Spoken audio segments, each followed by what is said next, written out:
राम ये केवल एक नाम नहीं है, ये वो आदर्श है, वो एक व्यक्तित्व है जिसने हजारों सालों से भारत भूमि ही नहीं बल्कि पूरे विश्व को एक सही दिशा दिखाई है। सोचने की जरूरत है कि आज हम रामोत्सव क्यों मना रहे हैं।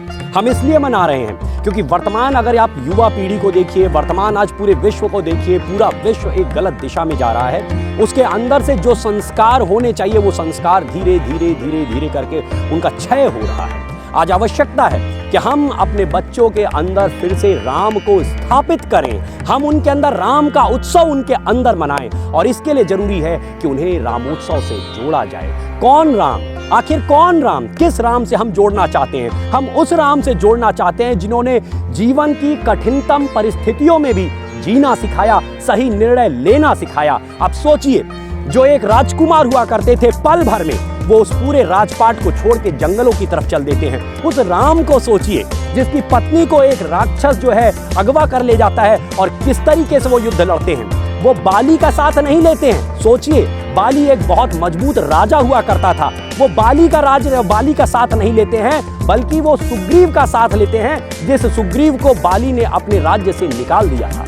उस सुग्रीव को बलवान बनाते हैं, उस बाली का वध करते हैं, सुग्रीव को पुनः राजा बनाते हैं, और इसके बाद जंगलों में भटकने वाले वानरों को एकत्र करते हैं, उनकी सेना लेके जाते हैं, और उसकी सेना ले जाके उस लंका पे चढ़ाई करते हैं जो उस समय बहुत मजबूत राज्य माना जाता था। उस लंका पे वो दो नंगे पांव से चलने वाले भाई राम और लक्ष्मण वानरों की सेना लेके जाते हैं, समुद्र के ऊपर पुल बांध देते हैं, और लंका में घुस के रावण ही नहीं उसके पूरे खानदान का वध करते हैं।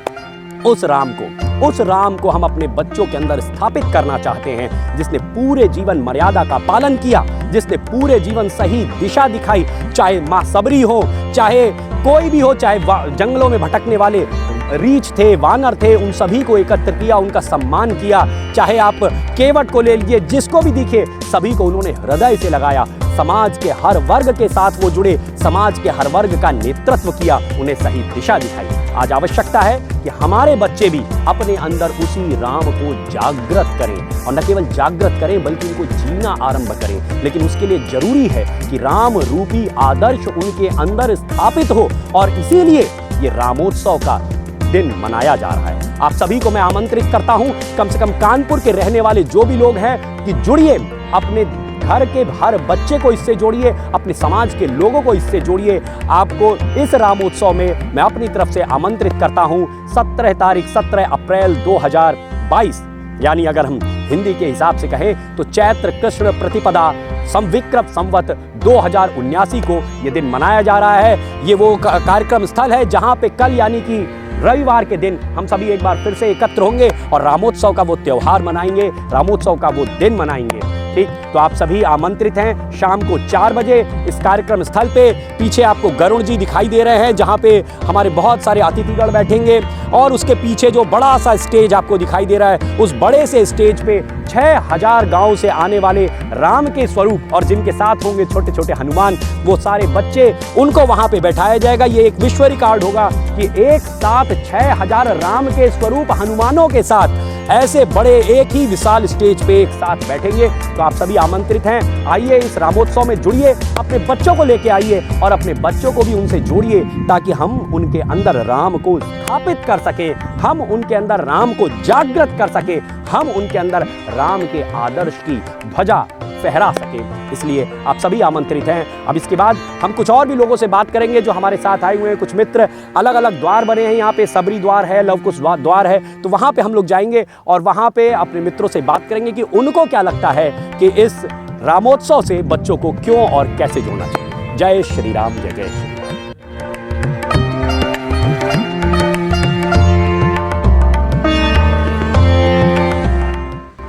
तो रामोत्सव के कार्यक्रम स्थल पे हम लोग पहुंच चुके हैं, लवकुश द्वार पे। यहाँ पे आपको प्रभु श्री राम के दोनों बच्चे लव और कुश के नाम से बना हुआ ये द्वार दिखाई दे रहा है। और हमारे साथ में है धर्मेंद्र अवस्थी जी, जो एक सरकारी कर्मचारी हैं। मैं जानना चाहूँगा कि आपको क्या लगता है कि हमें अपने बच्चों में प्रभु श्री राम को स्थापित करने के लिए ये रामोत्सव मनाने की ऐसी क्या ज़रूरत है? होमेन जी बहुत बहुत धन्यवाद। आज यहाँ कानपुर में माँ गंगा के पावन तट पर रामोत्सव महोत्सव मनाया जा रहा है। और ये देखा जाए तो सनातन हिंदू धर्म के जो हम लोग बिलोंग करते हैं, हम लोग उसके अनुयायी हैं, तो ये बहुत ही आवश्यक हो जाता है कि हम आने वाली पीढ़ी को अपने संस्कारों से परिचय कराएं, सनातन संस्कृति से परिचय कराएं, सनातन धर्म से परिचय कराएं। होता है क्या उमेश जी, जो नया पीढ़ी, जो हम लोगों की पीढ़ी, वो तो हम लोग समझते हैं, लेकिन जो हमारे बच्चे हैं, यंग जनरेशन है, वो कहीं ना कहीं हम लोगों से, हमारे समाज से, हमारे सनातन धर्म से थोड़ा बहुत कट रहे हैं, क्योंकि जो आधुनिक शिक्षा तथाकथित है वो उसका उनको बहुत नुकसान भी कर रही है। पैसा दे रही लेकिन मशीन बना रही, उनको धर्म के प्रति सजग जागरूक नहीं करती है। इसलिए हम तो बहुत ही साधुवाद देंगे कि यहाँ पर कानपुर जैसे एक मेट्रो शहर, बड़े शहर में इतना बृहद कार्यक्रम आयोजित किया गया।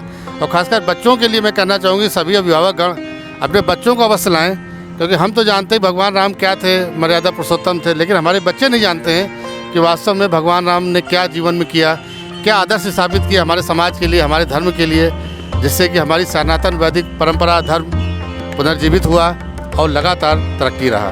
तो मैं पुनः धन्यवाद देना चाहूँगा आपको भी और यहाँ पर कार्यक्रम के आयोजनकर्ताओं को भी, कि उन्होंने एक बृहद कार्यक्रम कानपुर जैसे बड़े शहर में किया और हम लोगों के लिए, हमारे बच्चों के लिए भविष्य बेहतर करने के लिए और धर्म को उज्जवल करने के लिए भागीरथ प्रयास किए। बहुत बहुत धन्यवाद। धन्यवाद, धन्यवाद।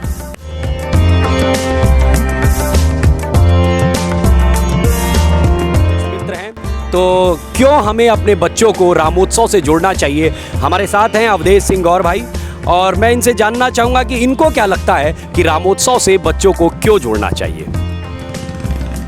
बच्चों को रामोत्सव से जोड़ने का मुख्य उद्देश्य होगा, बच्चों को एक पारंपरिक तरीके से ज्ञान होगा कि हम अपने परिवार और अपने कार्य के प्रति कैसे सामंजस्य स्थापित कर सकें। दूसरा, हर बार हिंदुत्व को एक बदनाम करने की कोशिश की जाती है कि हम अगर अपने धर्म के प्रति सचेत होंगे तो हिंसक हो जाएंगे। ऐसा नहीं है। राम ने एक आदर्श स्थापित किया कि अगर कोई भी गलत काम करेगा तो उसको सज़ा दी जाएगी, और कोई भी अच्छा काम करेगा तो उसको बाकायदे हम सम्मान देंगे। और उन्होंने सुग्रीव और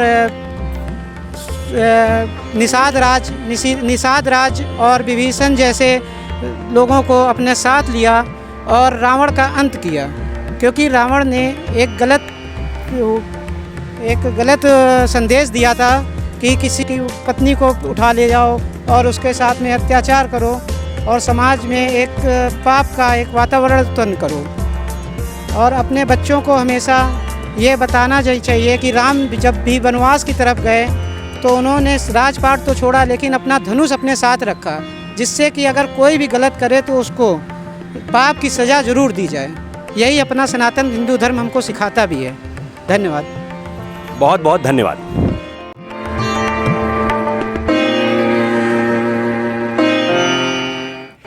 तो इस तरीके से आज का ये इंटरव्यू समाप्त करते हैं और आप सभी को आमंत्रित करते हैं हम लोग कि आइए कल के इस कार्यक्रम में आप सभी आइए और अपने बच्चों के साथ आइए, अपने परिवार के साथ आइए, अपने मित्रों के साथ आइए और इस कार्यक्रम को सफल बनाइए। अपने बच्चों में राम को स्थापित करने का ये जो उत्सव मनाया जा रहा है, इस उत्सव से उनको जोड़िए।